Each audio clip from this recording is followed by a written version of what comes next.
নমস্কার বন্ধুরা, welcome back to my channel Champa Rannaghar. আজ তোমাদেরকে একটা দুর্দান্ত স্বাদের রেসিপি আমি শেয়ার করে দেখাবো। রেসিপিটি বানানোর জন্য এখানে 200 গ্রাম মতো সজনে ডাঁটা কেটে নিয়েছি, কুমড়ো কেটে নিয়েছি, আলু কেটে নিয়েছি আর একটু বেগুন কেটে নিয়েছি। এখানে দুটো ছোট সাইজের বেগুন আছে আর কুমড়োটাও পরিমাণ মতো নিয়েছি আর একটা বড় সাইজের আলুকে চৌকো করে কেটে নিয়েছি। এবার চলে যাব সরাসরি রান্নাটার সঙ্গে। তাহলে দেখুন, কড়ার বসিয়ে নিয়েছি আর কড়ার মধ্যে দিয়ে দিয়েছি সর্ষের তেল।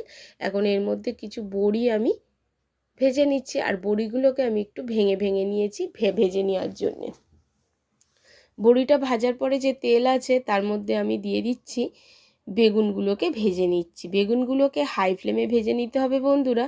কোনো রকম যখন বেগুনটা ভাজবেন লো ফ্লেম করা যাবে না, তাহলে বেগুন কিন্তু গলে যাবে। অল্প একটু হলুদ দিয়ে বেগুনগুলোকে একটু হালকা লালচে করে ভেজে নিতে হবে। প্লিজ বন্ধুরা প্রথম থেকে শেষ পর্যন্ত ভিডিওটি দেখবেন। যদি ভিডিওটি একটু ভালো লেগে থাকে অবশ্যই একটা লাইক করবেন, প্রচুর প্রচুর শেয়ার করবেন আর কমেন্ট করে জানাতে ভুলবেন না আপনি কোথা থেকে আমার ভিডিওটি দেখছেন। আজকের ভিডিওটি সম্পূর্ণ একটি নিরামিষ চচ্চড়ির রেসিপি।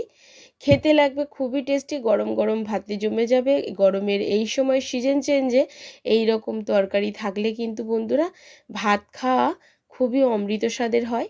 এখন বেগুন ভেজে নেওয়ার পরে যে তেল আছে তার মধ্যে দিয়ে দিচ্ছি হাফ চামচ পাঁচফোড়ন, দিয়ে দিচ্ছি দুটো শুকনো লঙ্কা আর একটা তেজপাতা। অবশ্যই এটা ফোড়নে দেবেন আর ফোড়নটা দেওয়ার সময় গ্যাসের ফ্লেমটাকে লোতে করে রেখে দেবেন। হালকা করে ভেজে নিয়ে যখন একটা সুন্দর গন্ধ বেরোবে, পাঁচফোড়ন যেন পুড়ে না যায় সেদিকে লক্ষ্য রাখতে হবে।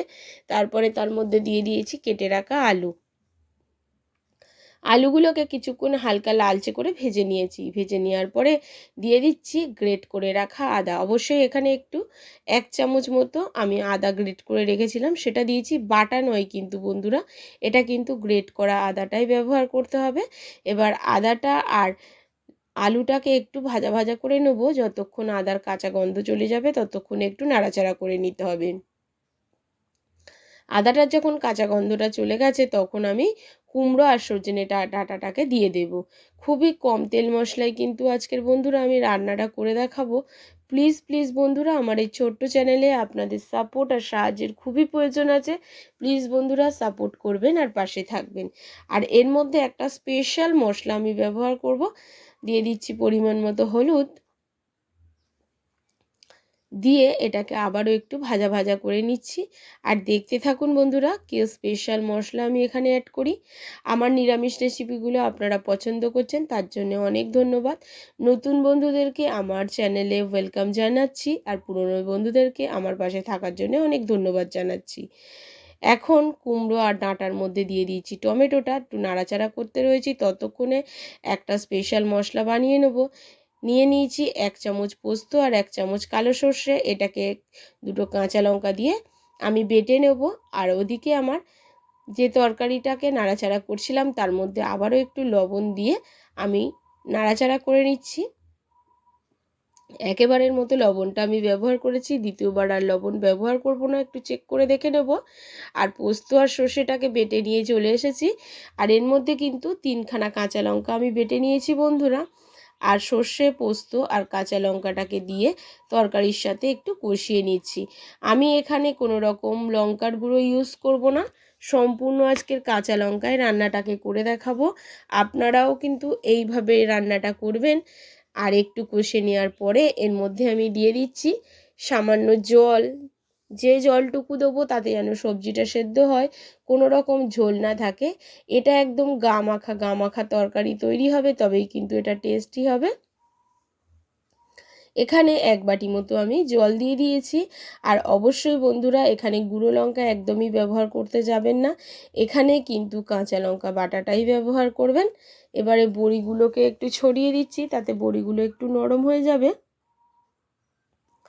আর দেখুন একটু ফুটতে দিয়েছি মিডিয়াম টু লো ফ্লেমে, ফুটে ঠিক এই রকম হয়ে গেছে। এদিকে কিন্তু আলু কুমড়ো যখন আমি কষাচ্ছিলাম তখনই কিন্তু আদা সিদ্ধ হয়ে গেছে। এখন কুমড়ো আলু খুব ভালো করে সেদ্ধ হয়ে গেছে বন্ধুরা। আশা করি বোঝাতে পারলাম যে কিভাবে রান্নাটা করেছি।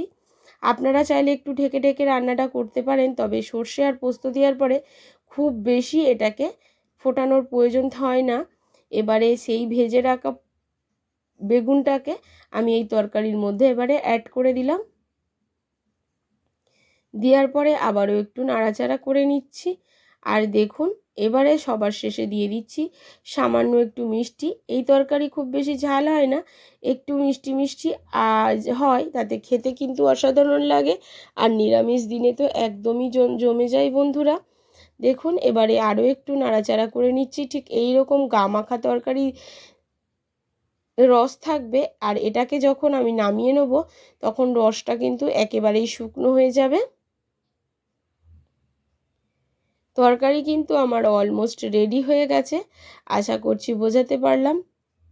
প্লিজ বন্ধুরা কমেন্টের মাধ্যমে জানাবেন আমার রেসিপিগুলো আপনাদের কেমন লাগছে, আপনারা কোথা থেকে দেখছেন সেটাও কিন্তু জানাবেন। আর বেগুনগুলো কিন্তু একটু গোটা গোটা থাকবে, কোনো রকম ঘেঁটে যাবে না, ওই জন্য সবার লাস্টে বেগুনটা দিয়েছি। আর আলু আর কুমড়ো দেখুন কোনোটাই ঘেঁটে যায়নি, একটু টেস্ট করেও দেখে নিয়েছি, চিনি কোনো রকম কম নেই। আর কতটা সুন্দর দেখতে হয়েছে। গ্যাসের ফ্লেমটাকে অফ করে দিয়ে একটা বোলেও ট্রান্সফার করে নিয়েছি। আশা করছি বোঝাতে পারলাম যে কিভাবে রান্নাটা করেছি। তাহলে বন্ধুরা কেমন লাগছে অবশ্যই কমেন্ট করে জানাবেন। নমস্কার বন্ধুরা, সুস্থ থাকবেন আর ভালো থাকবেন।